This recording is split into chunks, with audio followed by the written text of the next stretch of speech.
Olá, caros alunos, tudo bem? A partir de agora você começa a acompanhar mais uma videoaula de Sociologia, Rotas de Aprofundamento. Eu sou o professor Ney Araújo e para os alunos surdos que estão acompanhando esta videoaula, este é o meu sinal. Qual o nosso objeto de conhecimento? Nós estamos tratando a respeito da Declaração Universal de Direitos Humanos. Você já sabe que existe um vídeo anterior que trata a respeito deste mesmo objeto de conhecimento. Então, nós vamos dar continuidade às considerações já apresentadas anteriormente a vocês. Vamos avançar? Eu tenho aqui uma imagem, quero que vocês visualizem, e nós temos uma indagação.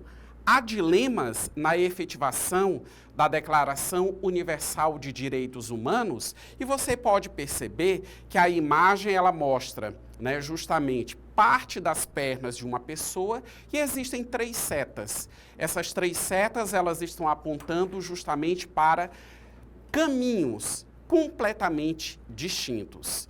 E é claro que essa imagem ela foi colocada de uma maneira proposital, justamente pela questão do dilema. O que é esse dilema? É alguma dificuldade, é alguma reflexão que é necessária para a tomada de uma decisão. E é claro que a efetivação da Declaração Universal de Direitos Humanos, ela tem um dilema. Por quê? Observem sua nomenclatura, ouçam inclusive. Declaração Universal.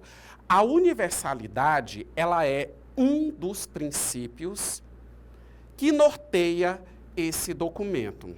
Só que quando eu digo que algo é universal, eu estou levando em consideração, aliás, eu estou desconsiderando as diferenças até então existentes. No vídeo anterior, eu falei muito da pessoa, né? Então, quando eu digo pessoa, eu estou desconsiderando toda e qualquer característica que me diferencia de você. O que importa para este documento é que eu sou uma pessoa, você é uma pessoa, cada membro da sua família é uma pessoa, que todos os membros da sociedade são pessoas, portanto, possuem os mesmos direitos, as mesmas obrigações. Então, essa é a base da Declaração Universal. E um dos grandes dilemas é que a Declaração Universal de Direitos Humanos, ela acaba esbarrando justamente no aspecto cultural. Então, você pode aqui observar, eu tenho a imagem de 2 mulheres. 2 mulheres oriundas de sociedades diferentes, porque as sociedades, elas não são iguais. Logo, nós temos, conforme vocês podem observar, no retângulo em amarelo, e tem até o sinal matemático de desigual. Nós temos aí uma diferenciação cultural. Então, de um lado, eu tenho uma mulher usando uma burca, escondendo as características do seu corpo, porque na sociedade em que essa mulher está inserida, essa forma de se vestir com burca é o comum, é o correto, é aquilo que é moralmente aceito. Em contrapartida, na outra imagem, eu já tenho uma mulher num cenário, que é o cenário de uma praia, e ela está utilizando, digamos assim, um traje sumário, que é um traje mínimo, um traje que, digamos assim, apenas esconde, digamos, o órgão genital, da mulher, enfim. Então, ela está praticamente seminua. Quando eu observo uma mulher dessa numa praia, qual é a conclusão que eu chego? Que ela está adequada para o contexto no qual ela se encontra. Então, percebam. Mas não só a praia. A mulher ela poderia estar no seu ambiente de trabalho ou no ambiente de lazer e utilizando um traje totalmente diferente, mas que contrasta justamente com essa mulher que está fazendo o uso da burca. Ou seja, aquilo que é cultural, aquilo que é normal, aquilo que é aceito em um determinado contexto social, pode corresponder a algo proibido, a algo imoral, a algo irregular em um outro contexto. E aí eu retomo uma afirmação feita agora há pouco. As sociedades, elas não são iguais. Então, um dos dilemas da Declaração Universal de Direitos Humanos é justamente esbarrar na cultura de cada sociedade.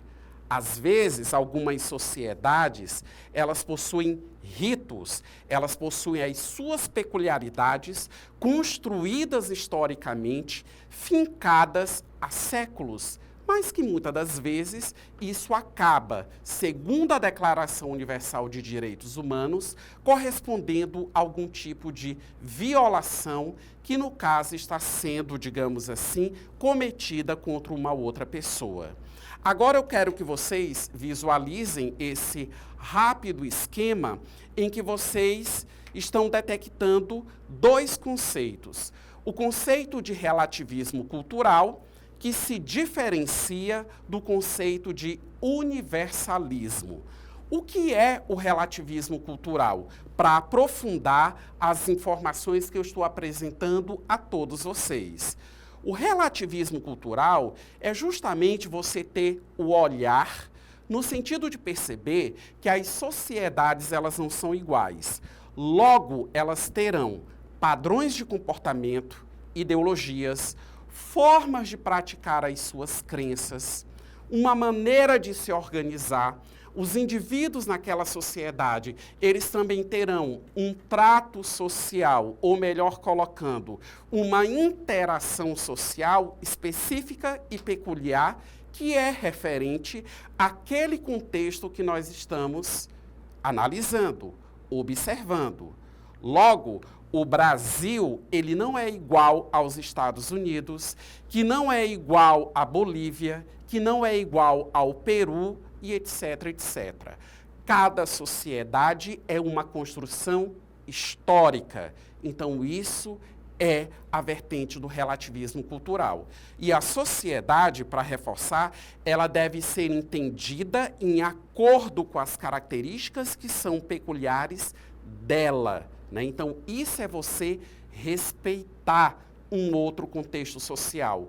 Porque quando você aplica as suas concepções para você entender uma realidade na qual você não é pertencente, aí sim você manifesta preconceitos, juízos de valor, aquilo que nós concebemos na antropologia como sendo uma postura etnocêntrica. E o relativismo, como o próprio nome já pondera, é necessário relativizar, que confronta com a ideia do universalismo. O universalismo não leva em consideração, conforme eu já citei anteriormente, essas particularidades, né? Então, por exemplo, alguns ritos de passagem que são comuns, né? Que no caso seria a saída ali do indivíduo, daquela fase da infância, da adolescência para uma fase adulta, como acontece em algumas sociedades africanas. A mutilação do órgão genital feminino, o que é cultural em algumas regiões da África. Olha só, cultural. Então, para eles, é um ato normal, é um ato moralmente aceito. Para eles, não há a leitura de uma violência sendo praticada contra uma menina. A partir do momento que nós levamos em consideração essa vertente do universalismo, preconizada pela Declaração Universal de Direitos Humanos, tem-se que esse rito de passagem, ele atenta contra a vida daquela pessoa. Ele não atenta, mas ele também agride a integridade física dessas meninas, dessas adolescentes, né, que estão saindo da fase da adolescência para a fase adulta. Então, acaba correspondendo a uma situação de violação de direitos humanos, conforme a Declaração Universal. Vamos avançar com mais algumas informações. Aqui eu estou mostrando, né, para consolidar o que está sendo tratado, principalmente a respeito do relativismo cultural. Vocês podem observar, é uma imagem que agrega várias imagens, mostrando pessoas, retratando pessoas em situações diferenciadas e, consequentemente, em contextos diferenciados, né? Países, né? Cada um com seu hábito, com as suas raízes, com seus elementos culturais. Porque todo e qualquer indivíduo, ele é uma construção social da sociedade no qual ele se encontra. Então, a imagem, ela retrata justamente a questão da diversidade cultural. Avançando, então, nós temos aqui uma referência bibliográfica em que vocês podem estar aprofundando o conhecimento de vocês a respeito dessa temática, mas é importante consolidar o quê?